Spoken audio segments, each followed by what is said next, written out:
Imagine waking up, ready to start your day, but instead of the dreaded rush hour commute, you're already at work. You pour yourself a cup of coffee in your own kitchen, mentally preparing for the day ahead. Sounds dreamy, right? But for many remote workers, it's not just about skipping the commute. It's about an entirely different way of living and working, one where the lines between home and office blur, sometimes in the most exhausting ways. You've heard it.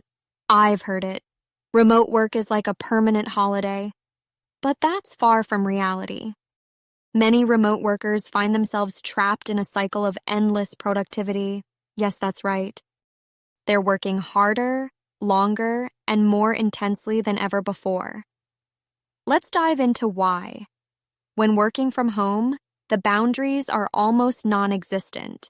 Your desk might be in your bedroom, your office could be your kitchen table, and suddenly the entire house feels like it's closing in around you, never letting you escape the pull of work. You start by checking emails during breakfast, taking calls during lunch, and before you know it, you're glued to your computer during what should be your downtime. The kitchen isn't just where you eat, it's where you sketch ideas on a napkin. The living room is not just for lounging, it's where you take meetings, often balancing a laptop precariously on your knees. The temptation to keep going, to do just one more thing, becomes irresistible, especially when your boss or team isn't physically around. Here's the kicker. Remote workers are constantly battling the perception that they're not actually working. The fear of being judged as lazy or unproductive often leads them to overcompensate. They're sending one last email at midnight on high alert for messages even during family dinners, and skipping breaks to prove they're not slacking off. But why does it have to be this way? It doesn't. Let's unpack how you can break this cycle and live a life where work doesn't dominate your entire existence. First, create a sacred workspace. Even if it's tiny, carve out a niche that's just for work. It could be a corner of your living room or a small desk in your bedroom. Make it intentional, make it yours, and let it signal the start and end of your workday. Next, set boundaries like your life depends on it, because it kind of does. Communicate with your team. Let them know your work hours, and more importantly, stick to them. Turn off notifications after hours. Just because you've got your work email on your phone doesn't mean you're available 24/7. You deserve uninterrupted downtime. And for heaven's sake, take breaks. Real ones. Step outside, breathe fresh air, do whatever it takes to move your body and give your mind the rest it needs.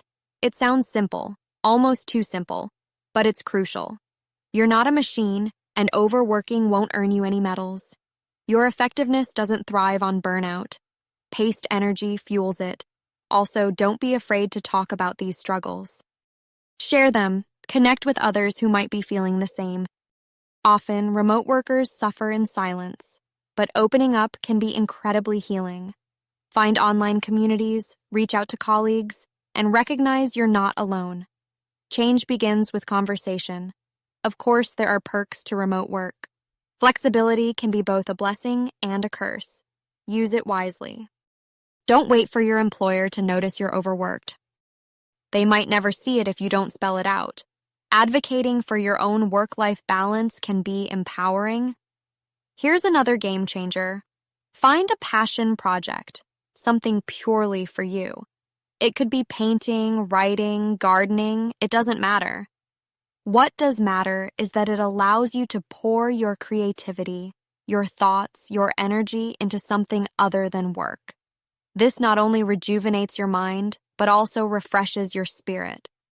And lastly, remember, productivity is important, but not at the expense of your happiness and health. No job is worth losing yourself over. Remote work has the potential to be liberating, but only if you're willing to fight for that freedom every single day. The real success lies in knowing when to log off and say, "This is good enough for today." As you close your laptop and step away, feel the burdens lift and reclaim your personal time. You've worked hard, no doubt about that, but now it's time to reward yourself with balance. Each day, Remind yourself that you're building a life, not just a career. Because at the end of the day, your work should support your life, not swallow it whole. And that, dear friends, is the ultimate secret to thriving as a remote worker.